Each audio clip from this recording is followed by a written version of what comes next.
Round of applause for Richard Notgard. Yeah.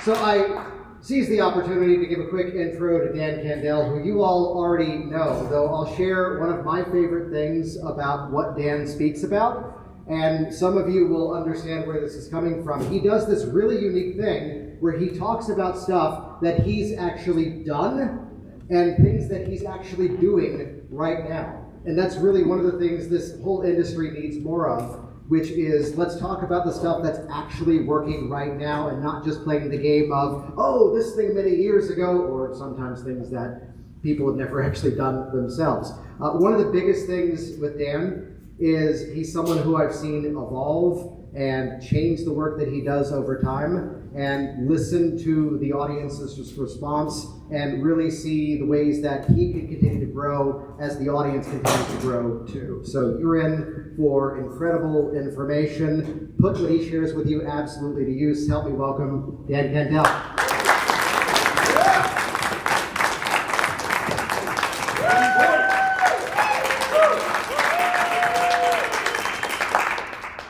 It was December 17th, 2023.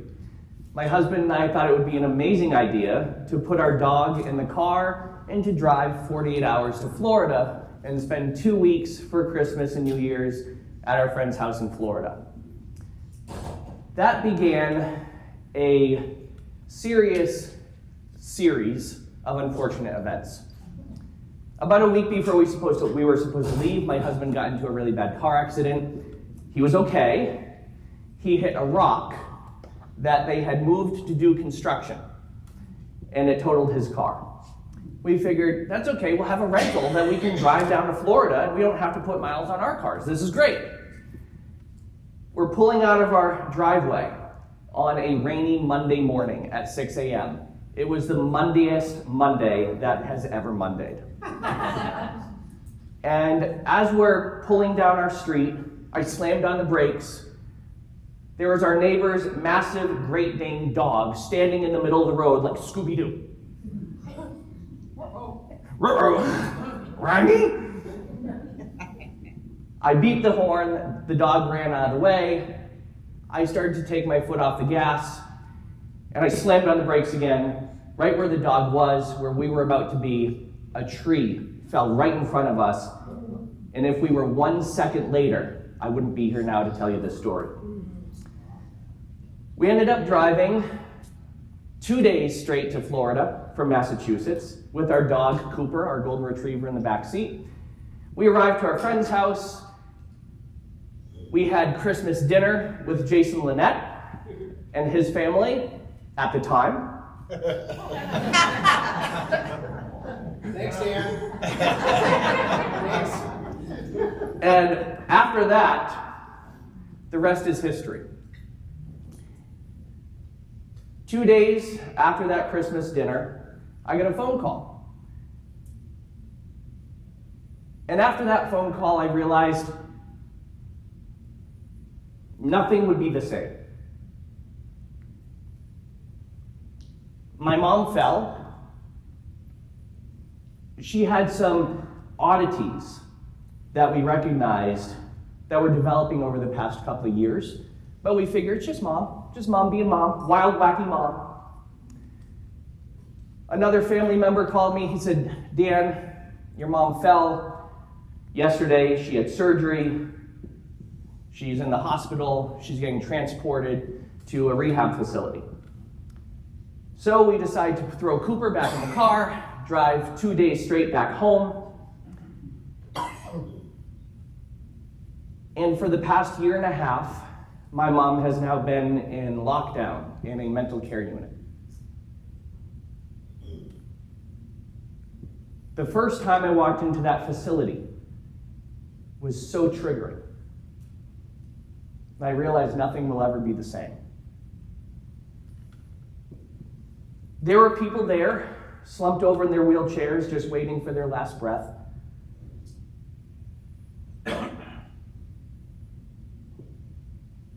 There were people there that could only speak in beeps and bops. But after a while, you get used to it. They become your family. I was up there every day with my mom. My business tanked. Nothing will ever be the same. After about 3 weeks of being in the nursing home every single day, I started to speak their language. My mom's roommate, Linda, who only speaks in song titles, and zoop da zoop, zoop da zoop, zoop. All she was missing was a familiar face. I looked at her and I said, "Hey, Linda." And she looked at me and she said, "Hi, how are you?" The nurses had to pick their jaw up off the floor. Because for once in a long time, Linda was treated like a human being. I joked with the nurses. I said, "Oh, this is bad."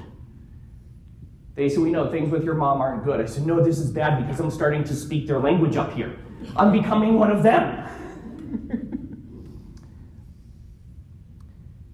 So through this whole experience, there are 4 concepts that changed my life that I hope will change your life too.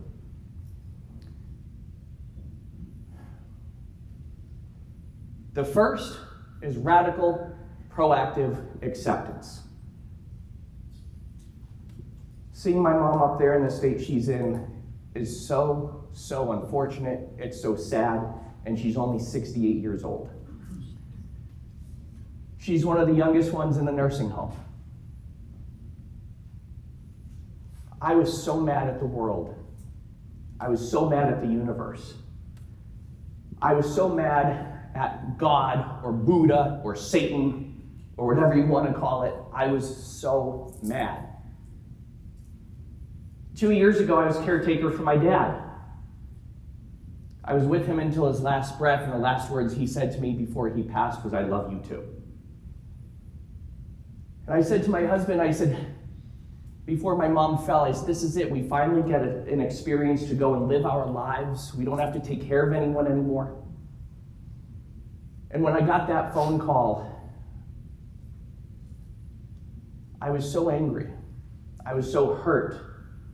Going through the drama of having other family members fight against you,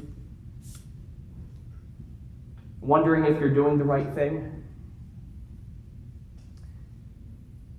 But through this experience tonight, I want to share with you some ways that helping my mom not just brought me peace, but it brought other people peace too. Radical, proactive acceptance doesn't mean you agree with everything that's happening. Doesn't mean you want it to happen to other people.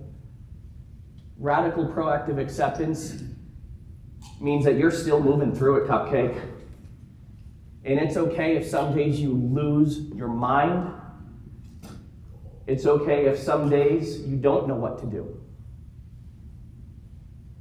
When I achieved radical, proactive acceptance,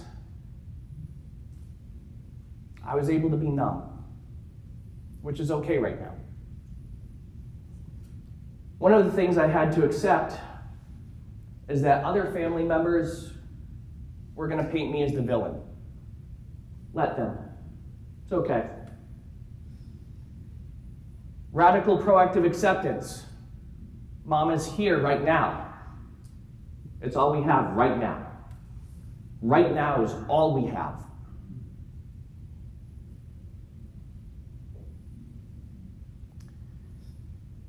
There are times, for some of you who follow me on Facebook, I post videos of my mom, and I go up and I keep her company. She loves tattoos. She's losing her verbal cues, so she'll say random things like, "Oh, I love your fire, your fire." And she'll grab my arm and she'll rub my arm and "I want your fire, I want your fire." So I brought up temporary tattoos and I tatted her up like a biker. My mom's name is Janice. I wanted to tattoo a hurricane on her forehead for Hurricane Janice. She didn't like that idea. As my mom's condition progresses, it becomes more and more difficult to soothe her. So I started doing things that I knew she really would appreciate from the past. So I have someone very special and close to me that's going to come and help me up for just be a person that can be up here while I talk about this. And that's Billy DeShalit. Give her a great round of applause.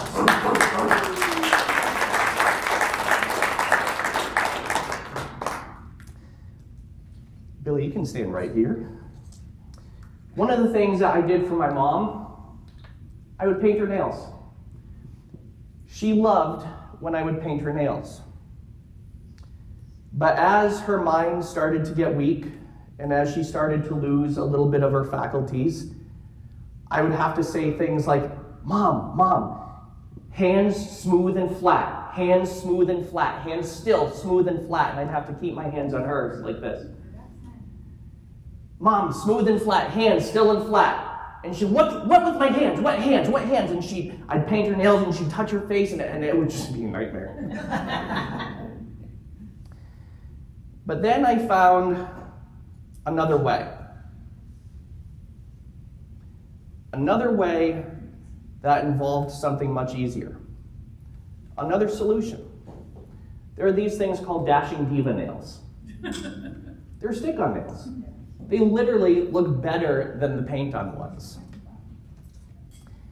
And one of the things that I started doing for my mom was just sitting there, doing this with her, and having conversation, connecting with her in a different way. She attempts to tell me stories about things that she did in the past. And they usually come out with something like, oh, you know, when the cabinet on the thing over the TV did the squash? I know, Mom. I know. She says things to me like, bed, now, bed, now, bed. I know bed doesn't always mean bed. I know that bed sometimes means bathroom. Bed sometimes means hungry. Bed sometimes means upset. Bed can mean anything to Mom. And that's okay. Because all we have is the present. That's all we have right now. That's all. Now, if I had you up here, you would be up here for like an hour and a half. It really only takes about 5 minutes to do it, but that's pretty good, right? We're gonna hang out after. Can I finish them after? Okay, all right. Thank you. Give Billy a great round of applause.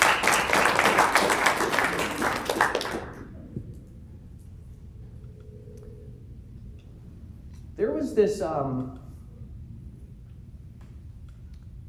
thing that started to happen where my mom started to get increasingly aggravated. She started to get agitated. And I think she sensed that I was getting agitated and aggravated as well.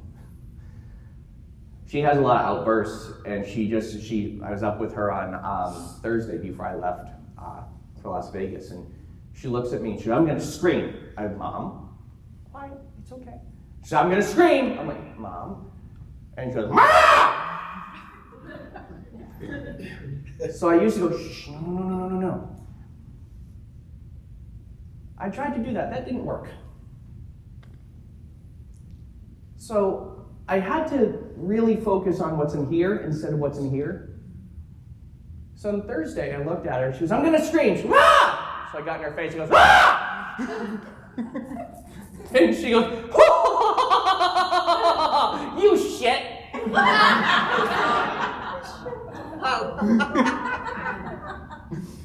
So all the nurses, they came and they, what's all the screaming for? I said, sorry, it's just, we're playing.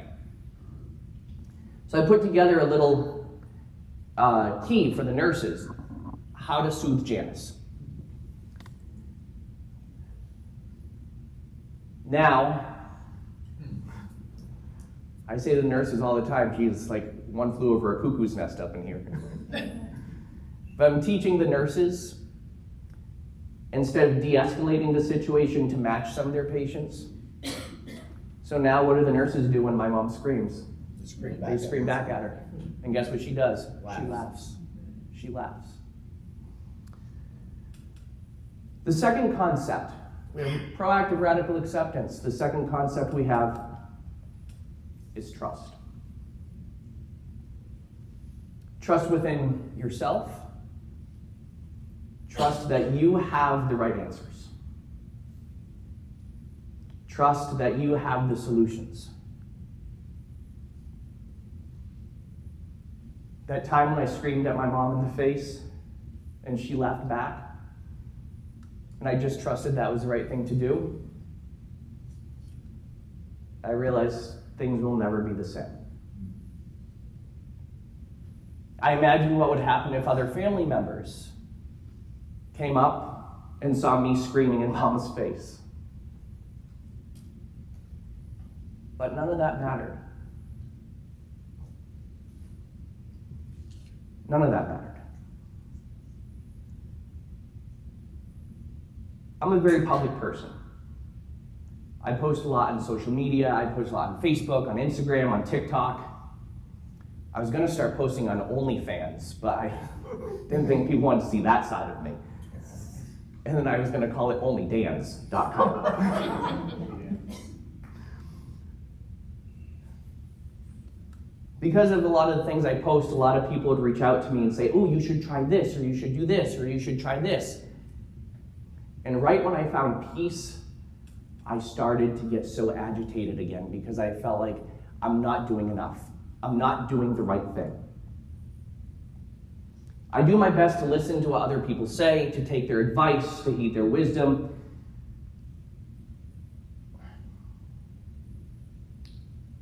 But until it happens to you, it's a little bit different. But I realize it's coming from a good place. So I'm like, Dan, pump the brake, cupcake. You're good. You're good. It's coming from a really good place. So one of the things that someone had suggested was to play music for her. Play some of her favorite songs. I'm like, oh, this should work. Theoretically, music connects with the brain, right? This should work. So I take out my phone, I brought a Bose Bluetooth speaker, and I started playing music. Didn't work. Didn't work. You know why? Because that was coming from here. So I thought about something. My mom and I used to watch The Wizard of Oz. I was terrified of the witch and the monkeys. And I would hide behind the couch whenever the witch and the monkeys would come on. But I would always look forward to the song in the beginning. And Mom would sing that song to me. So I wanted to trust something. Just play with it. Back in college, someone bought me a ukulele. I learned a couple of chords. Nothing to write home about. And I don't sing.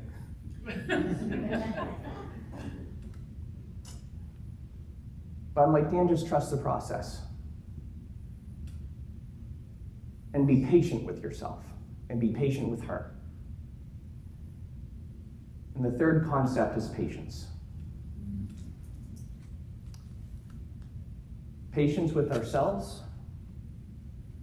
Patience with other people. How many times do we want to draw a big target on the wall that says bang head here? Sometimes it's your head. And sometimes you want to take other people's head and bang it up against the wall for them. But what patience does, when we have patience, it allows us to practice restraint.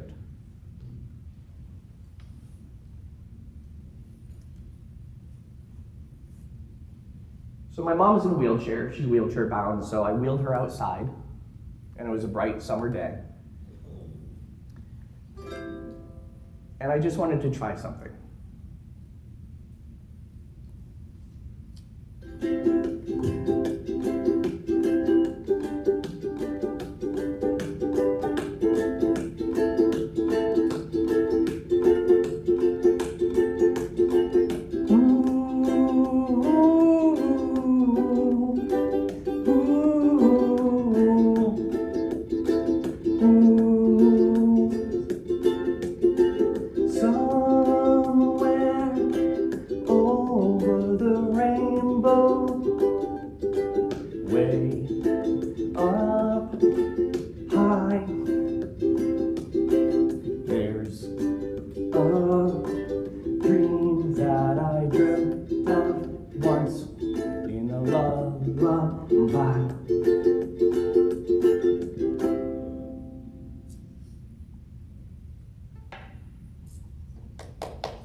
say it with me.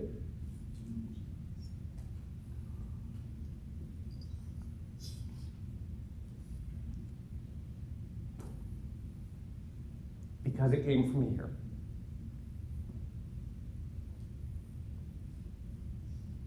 Not from here. How many of us, with our clients, we try and rush the process? We forget to trust that we have the answers, that they have the answers. And sometimes we, 1, 2, 3, you're a non-smoker, wide awake. Or what's the perfect script? What's the perfect process? And we forget about what's in here.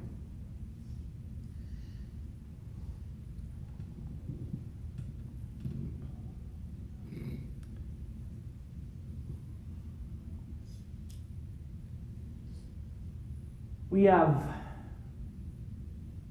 all these expectations we carry on. Shoulds, musts. Anybody here masturbate too much? Yeah. Anybody should on themselves too much? We have all these expectations.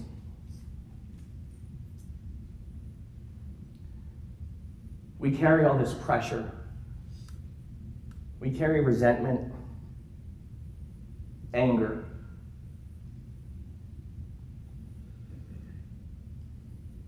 Rich or Jason, is there a black shoebox somewhere over there?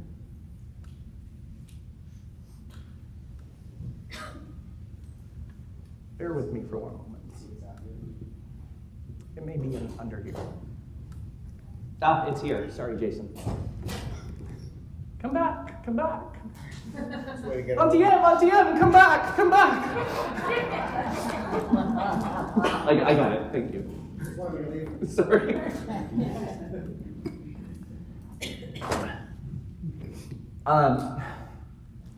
A lot of the things that we carry on,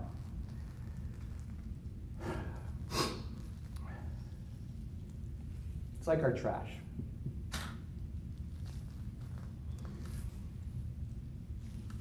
All these pressures, all these demands, all these expectations,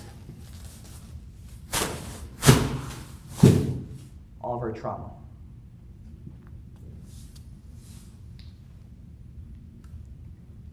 It's like the trash that we carry around with us. Sometimes, though, we get wrapped up in it all.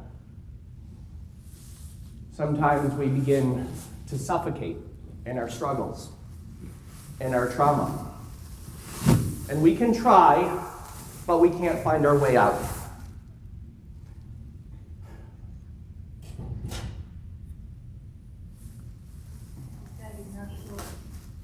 But sometimes there's a little glimmer of hope. When we sit back and we're patient with ourselves, we can start to see the light. When opportunity calls, you take the opportunities. Sometimes it is talking to somebody else. Sometimes it is going to an event like this, and all of a sudden, you begin to see through the trauma. You can breathe again.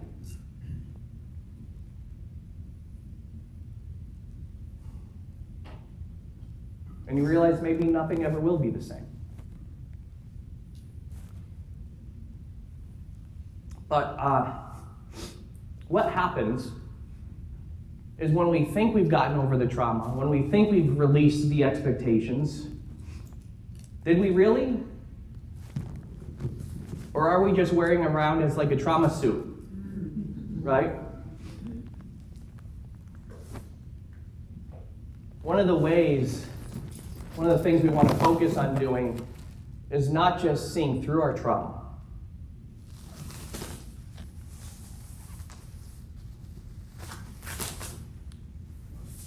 We want to rip it off.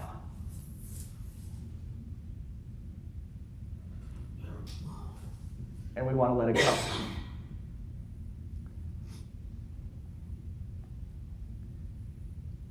But when you take each one of these individual concepts, acceptance, trust, patience, and letting go, that's where you do just leave all the stuff behind you. But what happens then? We repeat old patterns, we fall into the same old stuff, we get caught up in that trash. We forget to learn from the red flags. We forget to learn from what was in that trash bag.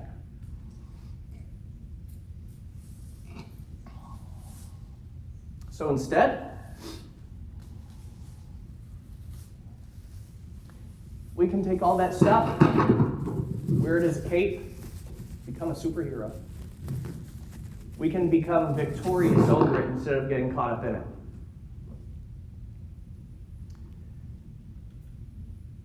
My friends, life isn't easy.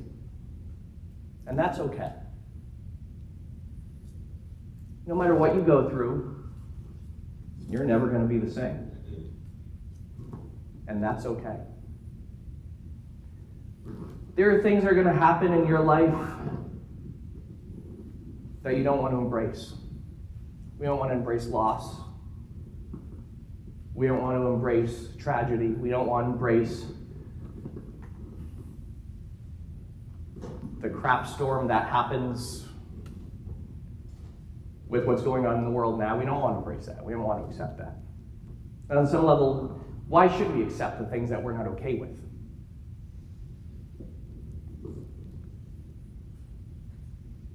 But when we accept that life is made up of moments in time, and that anything we have right now is this moment in time right now, things seem a little bit easier.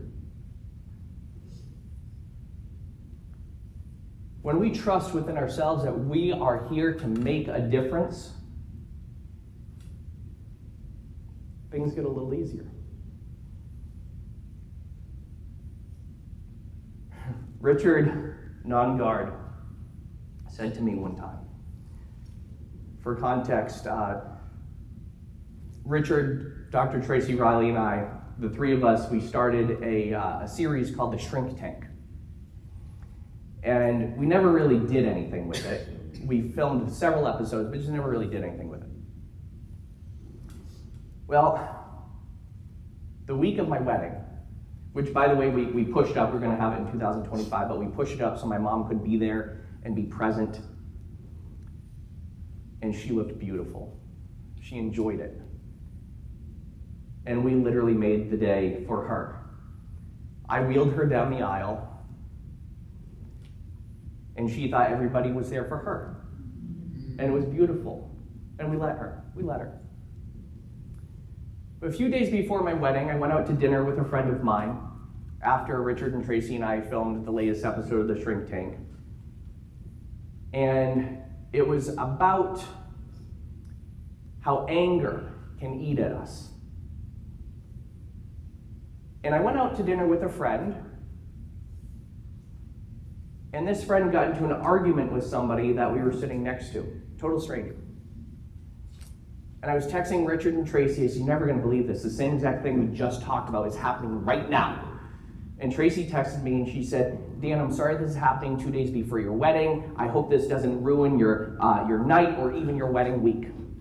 And Richard chimes in and he goes, "Dan, this is just a moment in time. And it's just a bad dinner. You're going to have an amazing wedding in wedding week. Goodbye."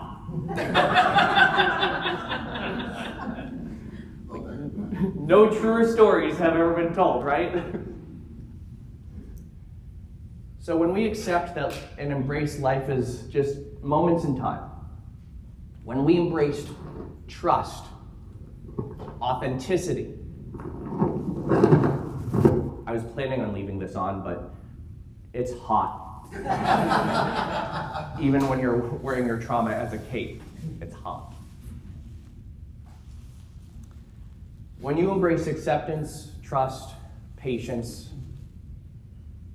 and letting go, all as principles that you can add to your life,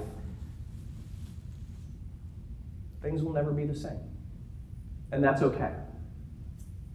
I'm going to go home after this conference. And all you can do, is live one moment at a time. And if things aren't going the way you want them to right now, that's okay. That's okay.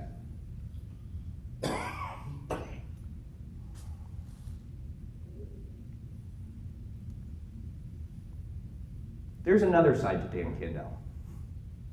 I know a lot of people say, we can't wait, you're going to make us laugh tonight. You're going to entertain us, we're going to have fun. But I think these messages were more important. They were more powerful.